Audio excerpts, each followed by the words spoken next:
Ahí puse a grabar la clase, podemos comenzar con el tema de hoy.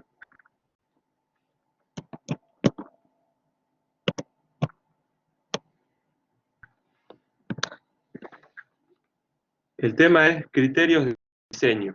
Sí, este tema es importante porque lo van a utilizar todo el año. En cada tema, en cada unidad que vayamos viendo, se va a utilizar lo que explico ahora. Y después en el final, en el examen final, se pregunta este concepto, que es un concepto general que se aplica a casi toda la materia, que son los criterios de diseño que hay que tener y los que especifica el reglamento. Bueno,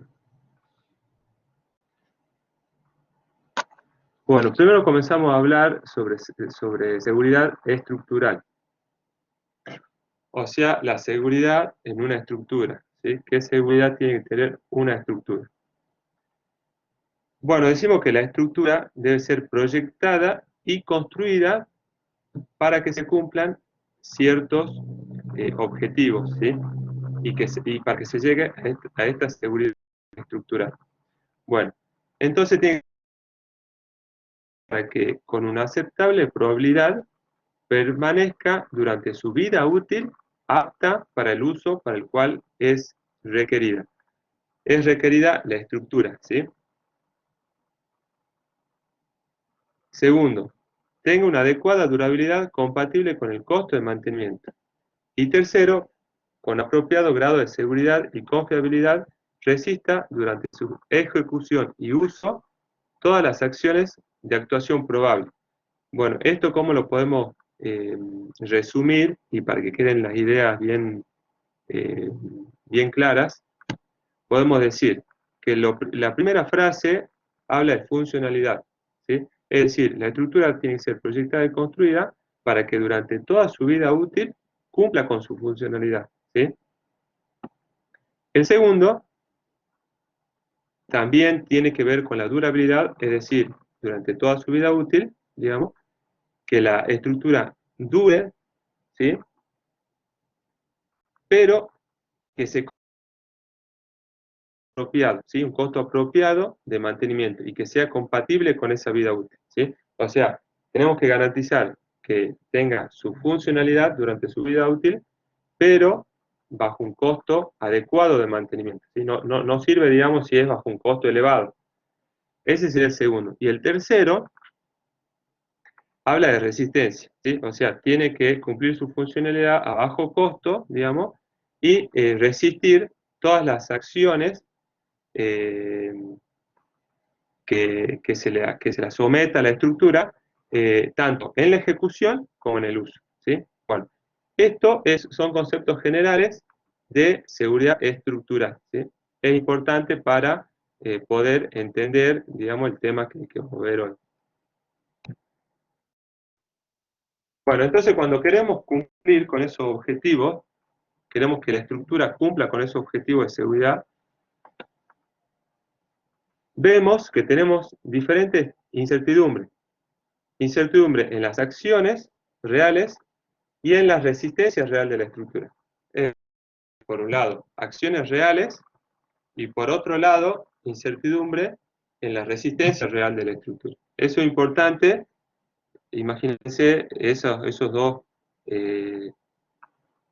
digamos, temas importantes dentro de lo que sería la seguridad estructural que tenemos que tratar con acciones reales y con resistencias reales. Pero hay una incertidumbre, digamos, en la determinación de esas acciones y en la determinación de la resistencia. Hay incertidumbre en una y en otra. Para cubrir esa incertidumbre, tener en cuenta esa incertidumbre que vamos a tener tanto en las acciones como en la resistencia, utilizamos un factor de seguridad o varios factores de seguridad, ¿sí? Para que se fije bien el concepto, esa incertidumbre son cubiertas por el momento, por un factor de seguridad, que tiene que cubrir esa incertidumbre. Esto es a los fines de disminuir al mínimo la probabilidad de fallo. tenemos que decir también que la falla, ¿cuándo ocurre la falla? Cuando la resistencia real de la estructura sea superada por la resistencia que se está requiriendo para esa estructura. Esa resistencia que estoy diciendo que se está requiriendo, ¿sí?, se da por los efectos producidos por las acciones, ¿sí? O sea, nosotros tenemos acciones, ¿sí?, que producen efectos. Esos efectos que se producen en la estructura nos está hablando, nos está diciendo que requieren un determinado nivel de resistencia, que le vamos a llamar resistencia requerida, ¿sí?, que si esa resistencia requerida supera a la resistencia real de la estructura, se produce la falla. Bien. Entonces, nosotros cuando nos planteamos hacer un proyecto estructural, siempre tenemos estas dos partes. Por un lado, el modelo estructural, ¿sí?, el modelo de estructura que nosotros idealizamos, que para ello hacemos ciertas simplificaciones, hipótesis, llegamos a ese modelo estructural, a ese modelo de estructura, para poder estudiarlo y realizar el proyecto y realizar todos los cálculos y hacer el cálculo estructural, el diseño estructural. Bueno, eso se hace armando un modelo estructural, en base a un modelo estructural. Y por otro lado tenemos la estructura real, la estructura que en el futuro va a estar concretada y va a ser la estructura real, ¿sí? Bueno, entre esas dos estructuras, el modelo estructural y la estructura real, ¿sí?, hay una brecha. Hay una brecha, ¿por qué? Porque nosotros, un problema real, nosotros lo simplificamos, digamos, generamos el modelo estructural. Entonces hay una brecha, nosotros sabemos que hay una brecha entre el modelo estructural y la estructura real.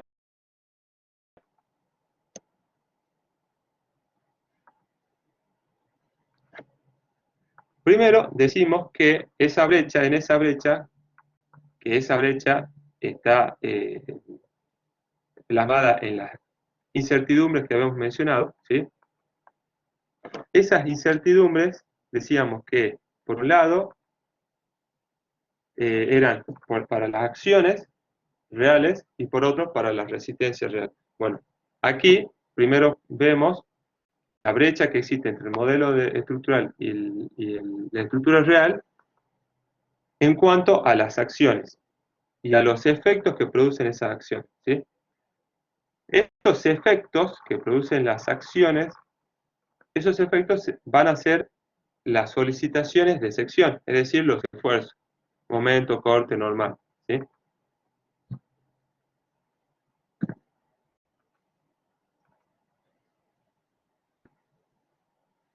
Mayor o menor sea la semejanza entre los comportamientos del modelo estructural, perdón, y la estructura real, mayor o menor, bueno, también va a ser mayor o menor la incertidumbre que hay en las acciones y los efectos que producen esas acciones. Los efectos que producen las acciones, que son la solicitación de sección, la vamos a llamar resistencia requerida. Eso es lo que nos está siendo requerido por parte de las acciones. Pero ¿por dónde? Por los efectos que produce la acción, ¿sí? Bueno, eso sería la resistencia requerida que está siendo requerida por parte de la acción. Por otro lado, tenemos la brecha que hay entre las dos estructuras, el modelo y la estructura real, que tenía que ver con la resistencia real de la estructura, ¿no? Bueno, esa estructura real, digamos, nosotros la calculamos con teoría, puede ser con la teoría elástica o con la teoría plástica seccional, ¿sí?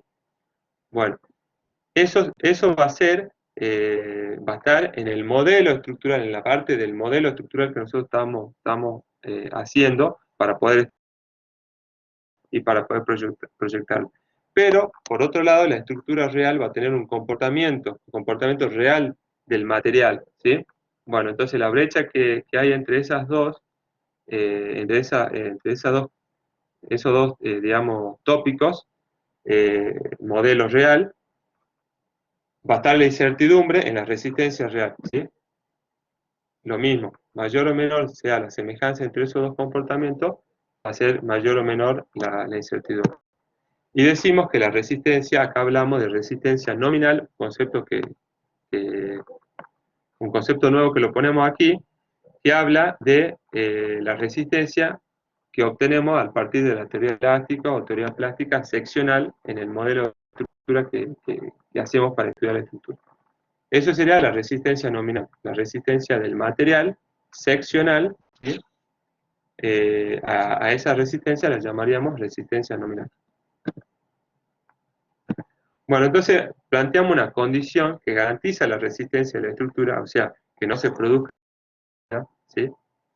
Esa condición sería que la resistencia requerida sea menor o igual que la resistencia real. A la resistencia, a su vez, a la resistencia real la llamaremos resistencia de diseño. Entonces, resistencia requerida tiene que ser menor o igual que la resistencia de diseño.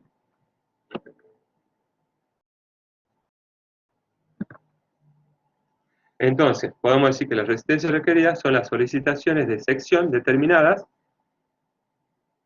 que esto viene por el lado de las cargas, de las acciones, ¿sí? Las acciones generan efectos en la sección, ¿sí? Esas serían las solicitaciones que hablamos aquí. Las resistencias requeridas son las solicitaciones de sección determinadas. La resistencia nominal de la sección frente a los efectos de las acciones, con incertidumbre en la teoría de cálculo utilizadas y del comportamiento del material, ¿sí? O sea, la resistencia nominal, decíamos que era la resistencia que tenía el material en la sección, ¿sí? Eso es la resistencia nominal. Esa resistencia nominal se enfrenta a los efectos de las secciones, a la solicitación, ¿sí? Bueno, en el cálculo de esta resistencia nominal aparecen incertidumbres. Incertidumbre en el cálculo propio de la resistencia nominal, según la teoría que utilizamos para calcular esa resistencia nominal del material, ¿sí? Y, o sea, el método de la teoría que utilizamos y del comportamiento que va a tener finalmente el material. En la incertidumbre que hay, vamos a tener, digamos, va a haber una incertidumbre en esa resistencia nominal. Y por otro lado tenemos la resistencia de diseño. La resistencia de diseño decíamos que era la resistencia real, pero si hablábamos más precisamente, de una manera exacta, digamos, es la resistencia que más se aproxima a la real. Nosotros que es lo mismo, pero en realidad es la que más se aproxima, ya veremos por qué. Bueno, y esta resistencia se determina utilizando un factor de seguridad que se determina para cubrir esa incertidumbre que habíamos mencionado. Se pueden utilizar tres procedimientos. Un procedimiento con coeficiente único de seguridad, uno que contempla factores de carga y resistencia, y otro con múltiples factores de seguridad, ¿sí? Entonces tenemos un primer procedimiento que utiliza un único factor, un único coeficiente de seguridad, y en ese único coeficiente tiene en cuenta todas las incertidumbres. En el segundo método tenemos, por un lado, factores de carga y por otro, factores de resistencia. O sea, a las acciones las toma por un lado y a la resistencia por otro y le asigna diferentes factores. Por un lado las cargas y por otro la resistencia. Y después tenemos un tercer procedimiento que utiliza múltiples factores dependiendo de la incertidumbre que está eh, estudiando.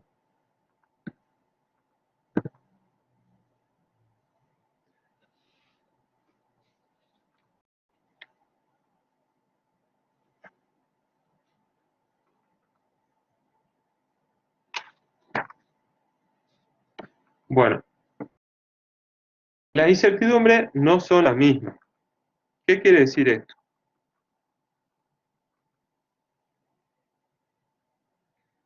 La incertidumbre en la determinación de las cargas y en la determinación de sus efectos, o sea, y la incertidumbre de la determinación de los efectos que producen esas cargas, como así también de las resistencias reales, o sea, de estas tres cosas, cargas, los efectos, que serían las solicitaciones de sección, y las resistencias reales, las incertidumbres que hay en esas tres cosas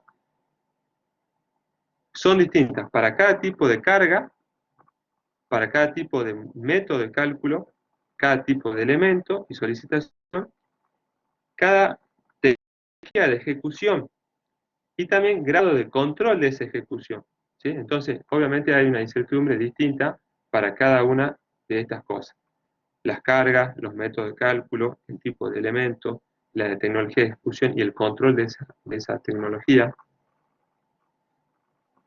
son distintas. Por eso es que también hay distintos procedimientos, digamos.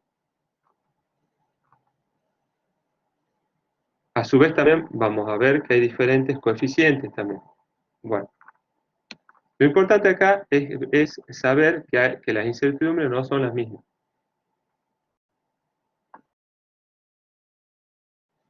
Bueno,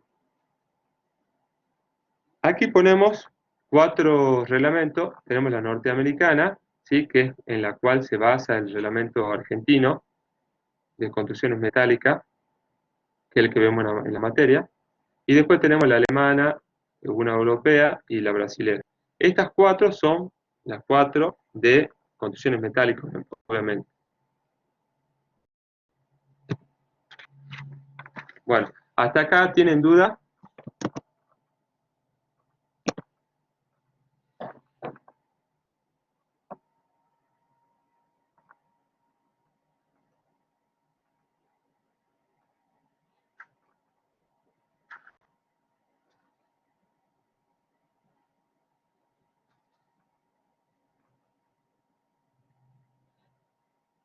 Bien, bueno.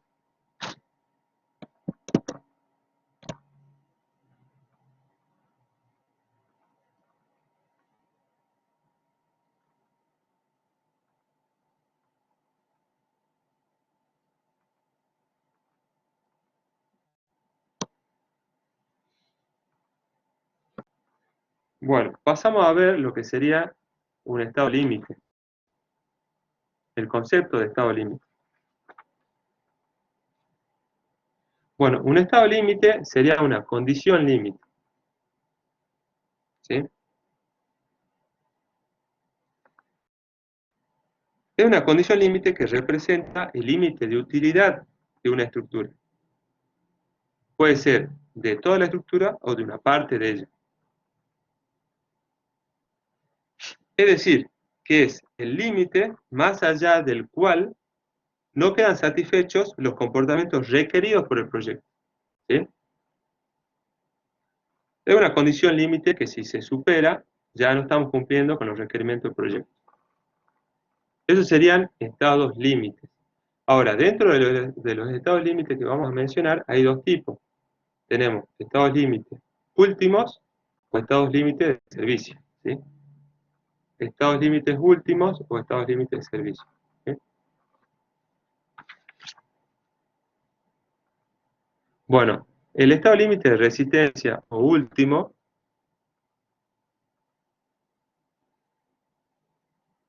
define la seguridad contra las cargas extremas durante la vida útil de la estructura, ¿sí? Entonces, los últimos o de resistencia define la seguridad contra las cargas extremas durante la vida útil de la estructura. Es decir, que en la vida útil de la estructura vamos a tener diferentes cargas, ¿sí? Si tenemos en cuenta o determinamos las cargas extremas que van a haber en esa vida, durante toda la vida útil de la estructura, el estado límite último o estado límite de resistencia define la seguridad contra estas cargas extremas que estamos mencionando. Ahora, cuando hablamos del estado límite de servicio, tiene que ver más con los requerimientos funcionales, es decir, que se cumpla con la funcionalidad de la estructura, ¿sí?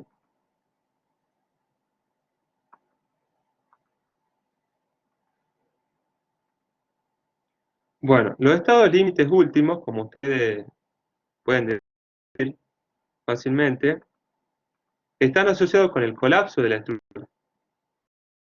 Para hablarlo así en términos, digamos, eh, simplificados. Pero, ¿sí? Si se quiere hablar exactamente de lo que realmente se hace, se considera los estados previos al colapso. O sea, no cuando, no es el estado límite último, no es cuando la estructura colapsa, sino en los estados previos al colapso. ¿Sí? Bueno, estos estados límites pueden variar de un miembro a otro dentro de la estructura. O sea, si nosotros concebimos una estructura, ¿sí?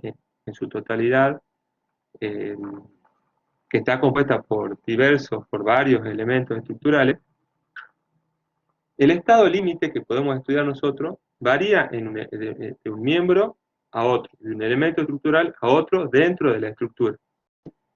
Y un solo elemento estructural, un solo miembro, puede tener varios estados límites a los que se tiene que estudiar, digamos, ¿sí? O sea, un solo miembro se puede considerar estados límites últimos. Por ejemplo, en estados límites últimos, que lo asociamos al colapso de la estructura, ejemplos pueden ser pérdida del equilibrio o inestabilidad de la estructura en su conjunto, de parte de la estructura o de un miembro estructural, ¿sí? Ese puede ser un estado límite último, uno de esos tres. Si se llega a la fluencia de una sección dentro, digamos, dentro de toda la estructura, en un elemento, se llega a la fluencia de una sección, ese sería un estado límite último, sería este. Formación de una rótula plástica o de un mecanismo plástico en un miembro,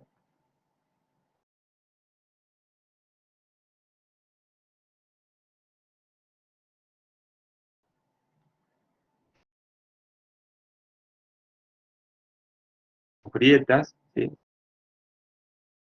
¿Sí?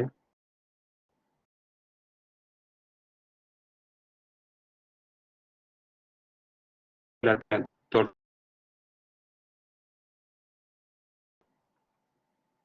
de algún elemento. O sea, ese es un estado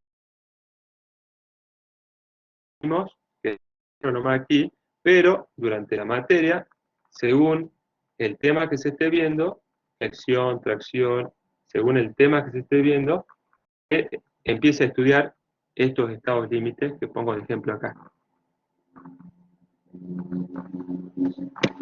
Por otro lado, tenemos los estados límites de servicio, que están asociados con condiciones funcionales establecidas,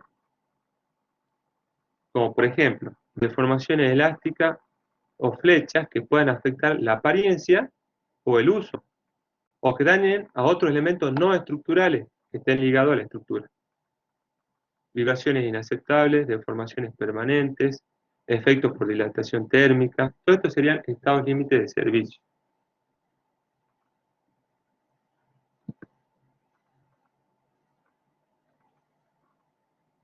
Bueno, al hablar de estados límite, tanto últimos como de servicio, los dos tipos de estados límite que estamos viendo, el reglamento apunta fundamentalmente a los estados límites últimos, ¿sí? Fundamentalmente a los estados límites últimos, por considerar dominante la seguridad pública y la vida de las personas. Esos aspectos, tanto la seguridad pública como la vida de las personas, no pueden ser dejados al criterio personal, digamos. Entonces, el estado límite último es donde apunta fundamentalmente el reglamento. Para los estados límite de servicio, permite el uso del criterio del proyectista y de criterios asociados entre el comitente y el proyectista, porque tiene que ver más con la funcionalidad de la estructura.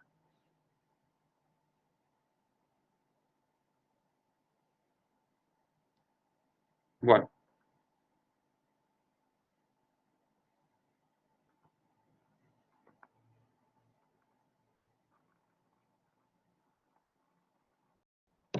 decimos que el criterio, el tema del criterio de diseño, bueno, entonces el criterio de diseño del reglamento que nosotros tenemos,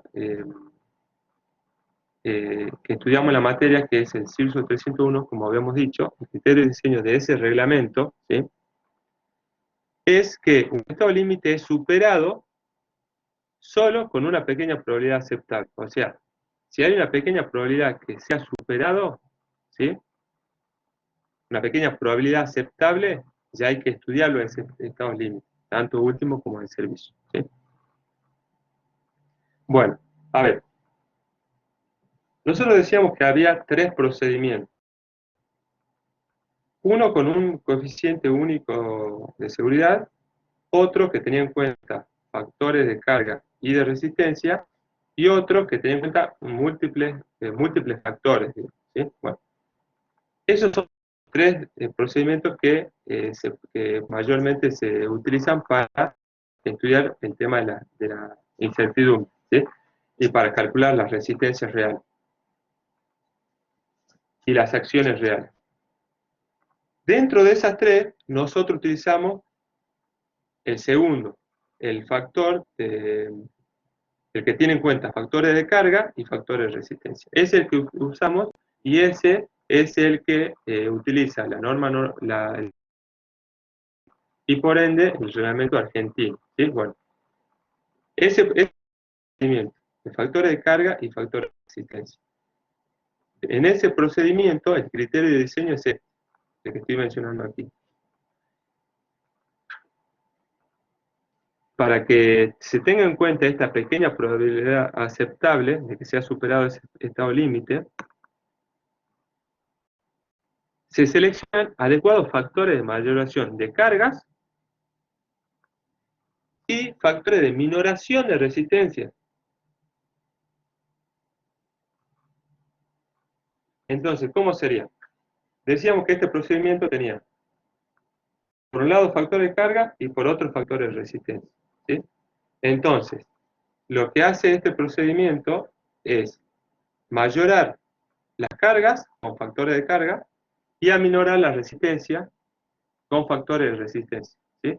Utiliza dos tipos de factores de carga y factores de resistencia. Utiliza esos dos factores para tener en cuenta este criterio de diseño. Pero lo que hacemos aquí es que los factores de carga, ¿sí?, son para mayorar, ¿sí?, mayoran las cargas, y los factores de resistencia aminoran la resistencia. Entonces, por un lado, mayoramos las cargas y por otro, reducimos la resistencia. Eso es para tener en cuenta la incertidumbre que tenemos tanto en las cargas como en la resistencia. Si nosotros tenemos incertidumbre en las cargas, bueno, la mayoremos un poco para tener en cuenta esa incertidumbre. Y si nosotros tenemos incertidumbre en la resistencia, bueno, la mermamos la resistencia para tener en cuenta esa incertidumbre. Entonces, para ello utilizamos factores de carga y por otro lado, factores de resistencia.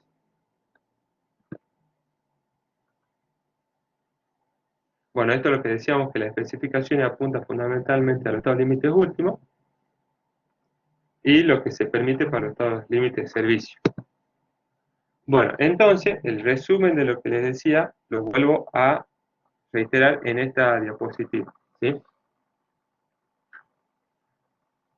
El método que utiliza el reglamento, ¿sí?, se puede expresar con esta inecuación.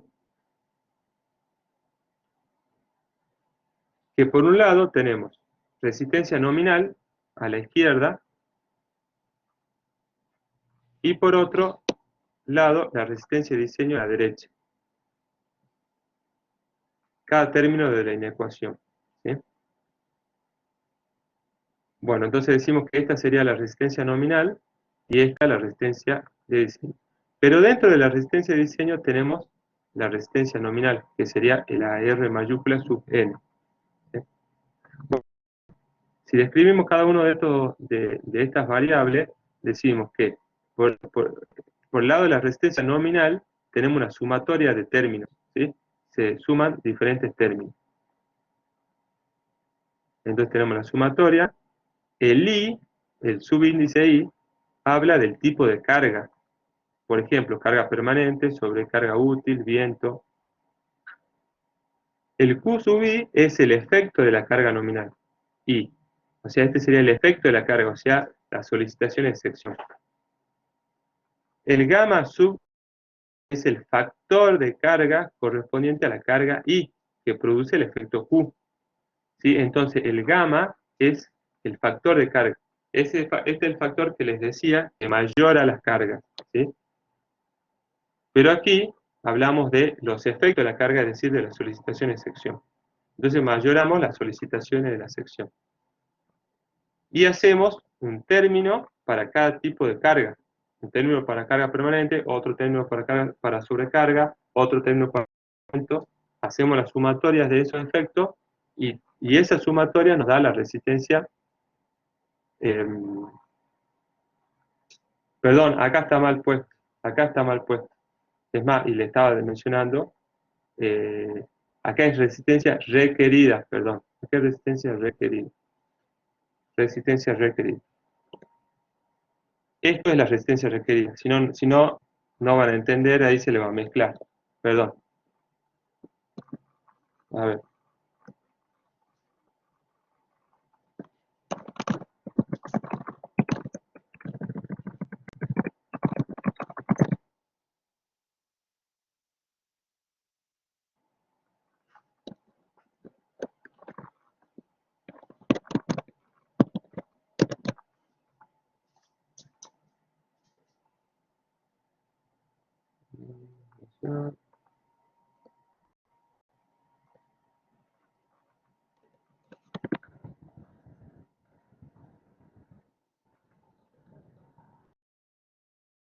Bueno, decíamos que entonces teníamos la resistencia, por un lado la resistencia requerida, que es la sumatoria de estos términos, o sea, lo que generan las cargas, lo que está requerido por las cargas, ¿sí? Esa sería la resistencia requerida, y por otro lado, la resistencia de diseño. ¿Sí? Está mal puesto acá, por eso, y es importante, esto es muy importante que lo tengan bien en claro, resistencia requerida es todo este término, todo este lado de la inecuación, ¿sí? Bueno, lo que está requerido por las cargas, lo que está requerido por los efectos de la carga en la sección, que serían las solicitaciones de sección, ¿sí? Y cada término de la sumatoria decíamos que cada término tenía que ver con cada tipo de carga, carga permanente, sobrecarga útil, viento, etc. Y este lado de la inecuación era la resistencia de diseño, y dentro de esa resistencia de diseño teníamos la resistencia nominal, ¿sí? Entonces acá tenemos las tres tipos de resistencia. Resistencia requerida a la izquierda y resistencia de diseño a la derecha, en la cual dentro de la resistencia de diseño está la resistencia nominal. Bueno,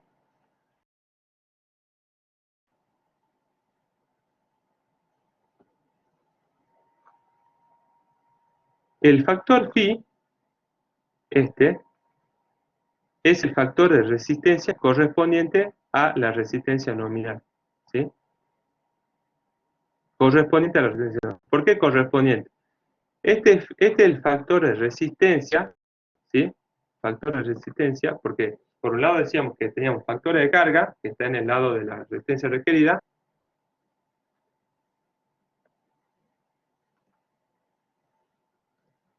Acá, resistencia requerida, tenemos los factores de carga, y por otro teníamos los factores de resistencia, que serían estos phi, los factores de resistencia.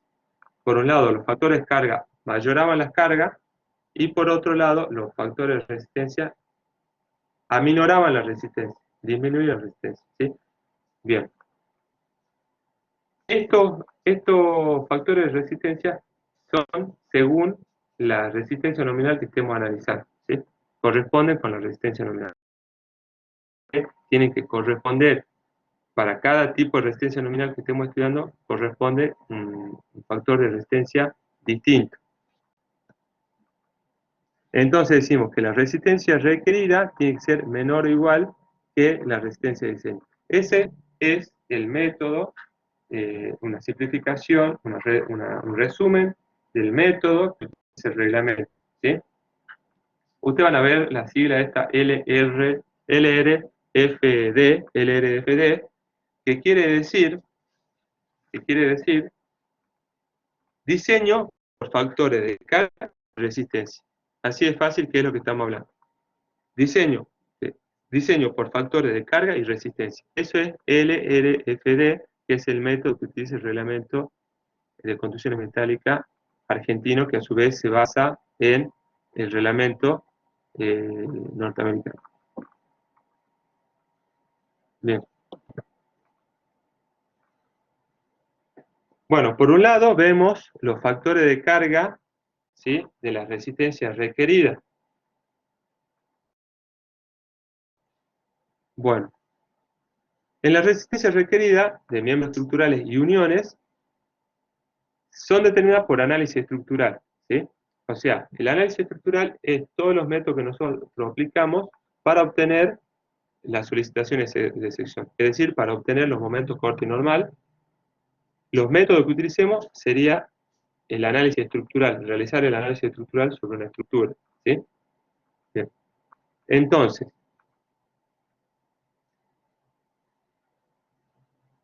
ese análisis estructural que se hace en miembros estructurales y en uniones, ¿sí?,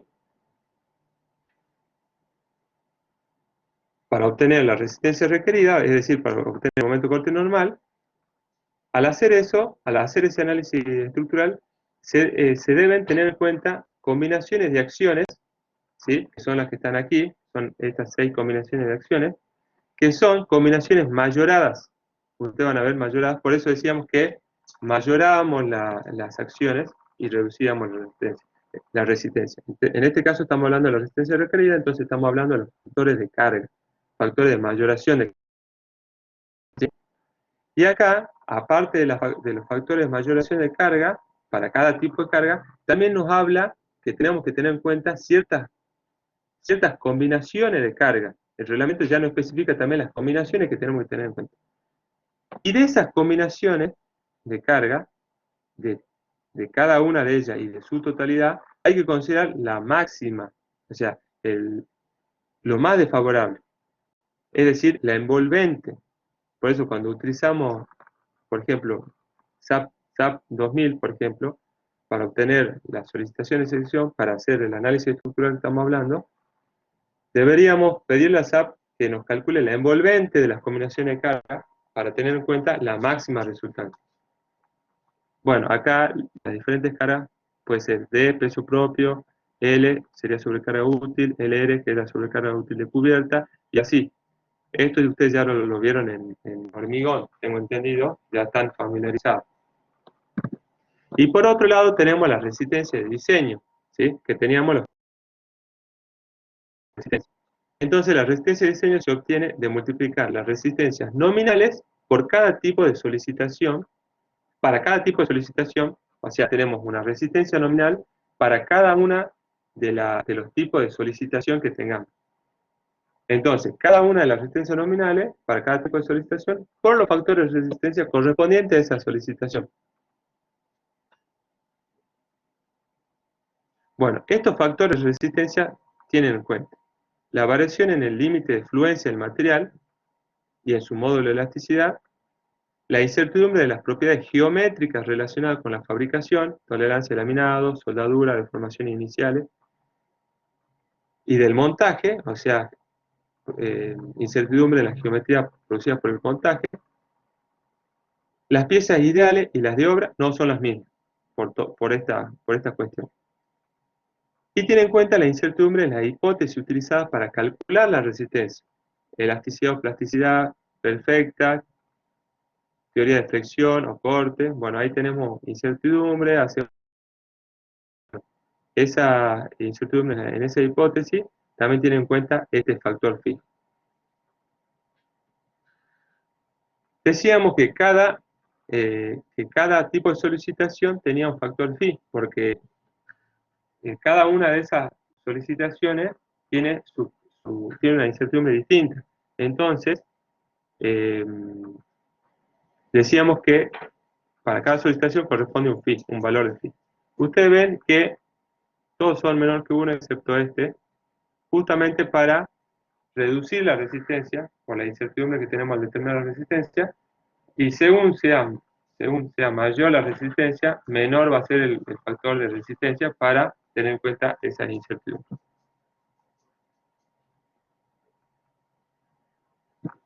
Bueno, y ahí terminó. No sé si tienen duda.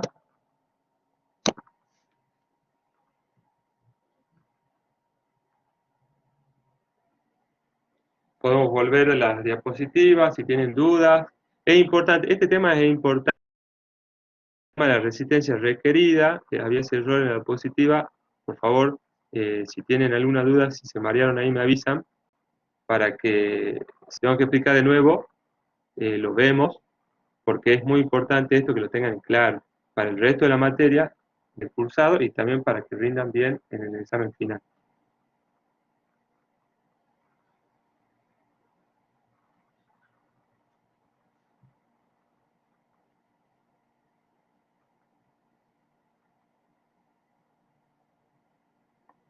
Bien, ahí me preguntan cómo sería eso del envolvente.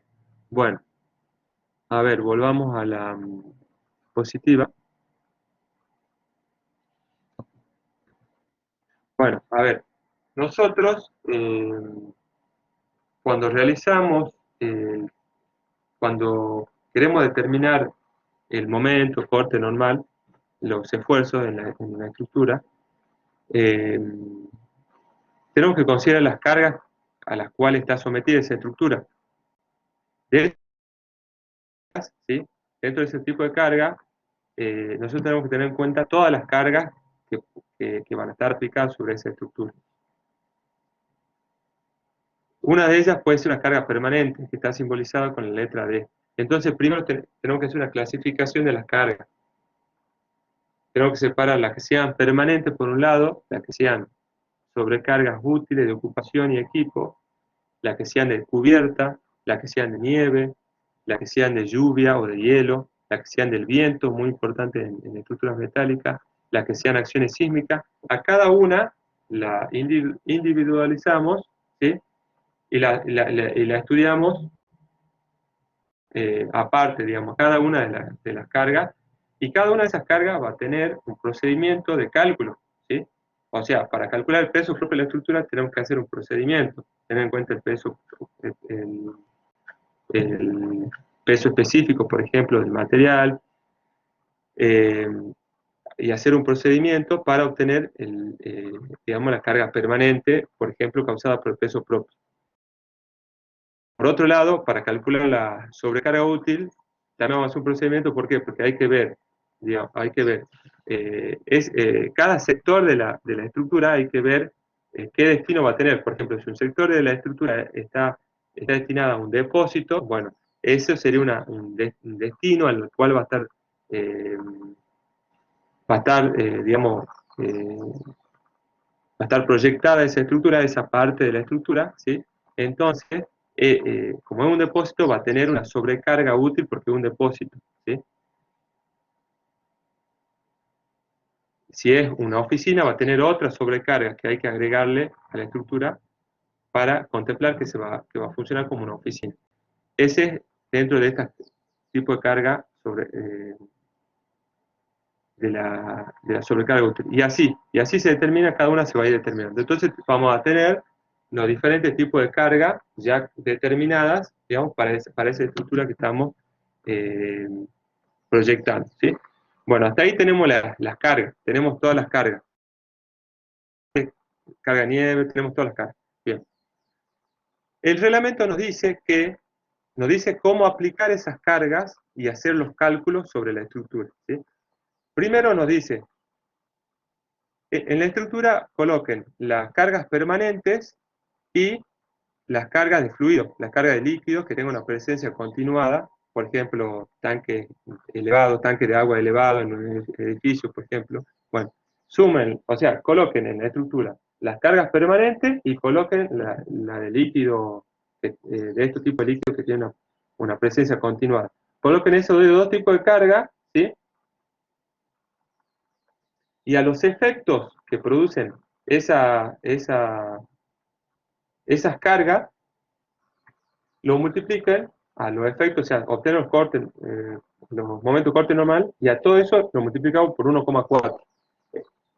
Esos serían unos esfuerzos, ¿sí? Ahí llegamos a un conjunto de valores de esfuerzo de esa estructura, ¿sí? Bueno, aparte de ese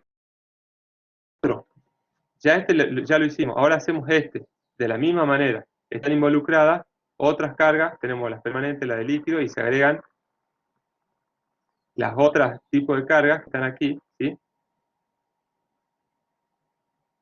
Y hacemos lo mismo. Lo que podemos hacer es calcular, si las cargas son del mismo tipo en el sentido que son, por ejemplo, cargas linealmente distribuidas, todas son cargas linealmente distribuidas o todas son cargas puntuales, bueno, si son el mismo tipo de carga, ¿sí? En el mismo punto también, recién ahí se pueden sumar la carga y se puede mayorar, ahí recién. Pero como eso no sucede, o sea, por un lado tenemos una carga permanente que es superficial o lineal, por otro lado tenemos una carga puntual y así son diferentes tipos de carga, lo que se hace es aplicar las cargas con los valores que tienen sin mayorar y después a los efectos que generan esas cargas se las mayor. ¿Sí? Entonces, eh, manera de determinar y por cada una de estas, digamos, combinaciones lineales, son combinaciones lineales de carga, cada una hacemos un cálculo de momento corte normal. Y después que tenemos los 6 cálculos, de los 6 tenemos que elegir los máximos momentos, los máximos cortes y los máximos, digamos, normales que estarían generando de los 6 cálculos. Bueno, si nosotros lo hacemos en SAP 2000, por ejemplo, en SAP podemos hacer estas combinaciones se las configura en SAP y ya el software hace todo este cálculo, hace los 6 cálculos y te obtiene los 6 cálculos. Y por otro lado, uno puede configurar en SAP 2000 que te calcule la envolvente, y ahí viene la envolvente, ¿sí? O sea, en SAP, si trabajamos en SAP, podemos pedirle al SAP que genere el envolvente, o sea, que genere el máximo esfuerzo de corte, el máximo esfuerzo de momento, el máximo esfuerzo normal, ¿sí? ¿Y esto cómo sería? Sería el máximo, digamos, de cada sección. O sea, en la sección, el máximo momento estaría dado por este, por ejemplo. Pero en otra, el máximo momento estaría dado por esta, por ejemplo. Y así. Bueno, como se torna un cálculo complejo, un cálculo complejo hecho a mano, ahí resulta importante utilizar, digamos, algún software como para que ya el software lo haga. Aún así, digamos, haciéndolo con un software, digamos, uno como ingeniero tiene que ver los resultados como dan y tiene que utilizar los criterios para que no, el criterio de ingeniería, digamos, para darse cuenta de los posibles errores. O sea, según el tipo de carga, por ejemplo, nosotros sabemos cómo pueden dar los diagramas, digamos, eh, y en qué rango de valores pueden dar los diagramas. Hay algunos casos donde uno chequea los valores que se está dando y se da cuenta que hay un valor que es, no sé, pero es extremadamente grande y ese error puede ser ese valor, digamos, que es erróneo, puede ser por en la generación del modelo, el programa, o simplemente por un error numérico dentro del cálculo que hace el programa. Pero por lo general es por un error, digamos, que uno hace en generar el modelo. Ahí es que hay que aplicar digamos, el criterio ingenieril. Pero bueno, esa sería la explicación de lo que sería el envolvente, es obtener los mayores esfuerzos, los mayores momentos, los mayores cortes y normal en cada sección. Estudiar digamos, las situaciones más desfavorables. Y bueno, ahí intenté explicar cómo se los hace, digamos, cómo se hace el procedimiento para llegar a ese envolvente. Bueno, no sé si está claro.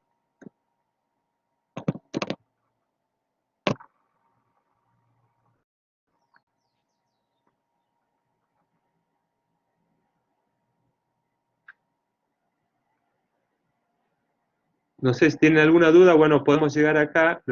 Bueno, las clases virtuales, como les decía, sí, a ver, a ver.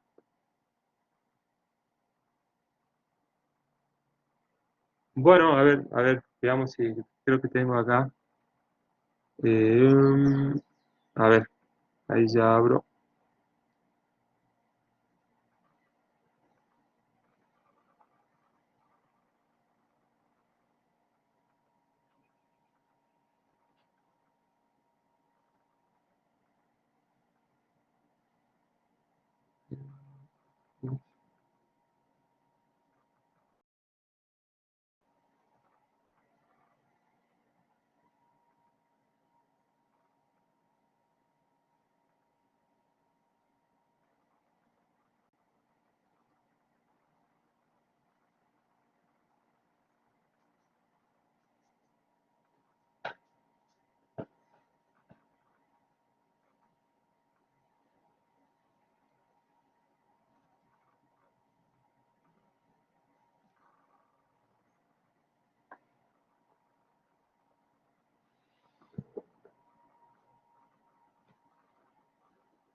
Sí, chicos, no hay problema. Ahora está demorando en abrir el SAP, que ya está abriendo, y bueno, ahí les muestro algo resumido.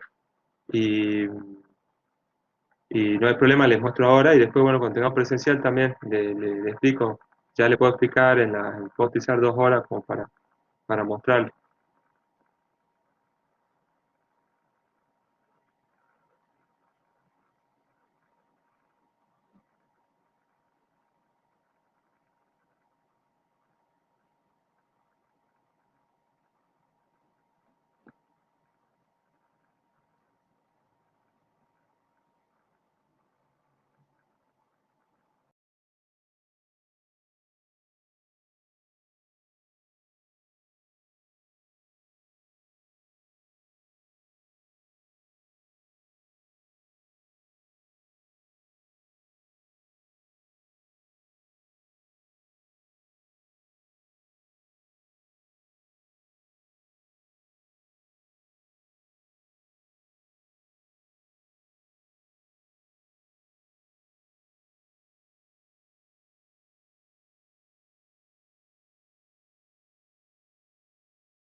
Bueno, les pido disculpas, pero bueno, ya lo vemos en la clase presencial, cualquier cosa.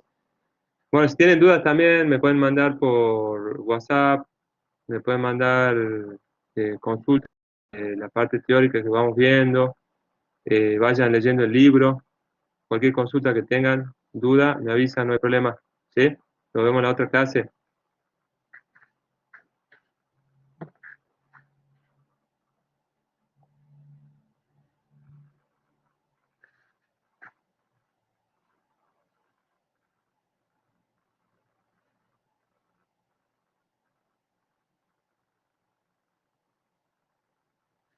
Ya le vamos a estar diciendo bien cómo vamos a hacer presencial con anticipación para que ustedes se puedan organizar, pero ya le vamos a decir bien cómo vamos a hacer presencial porque hay poca, pocos pupitres por aula y tenemos que organizar para ver cómo pueden tener todos presencial. Los martes hay un aula de 11 pupitres más y somos más del doble. Entonces, capaz que vamos turnando, a uno se le da presencial una semana, a otro o la otra y así. El resto virtual, que no puedan ir a lo presencial y así. Vamos a ir rotando como para que tengan todo presencial, lo vamos a decir bien eh, con anticipación, porque aparte hay que coordinar con las otras materias para que ustedes lleguen a a clases presencial y eso se está haciendo en esta semana.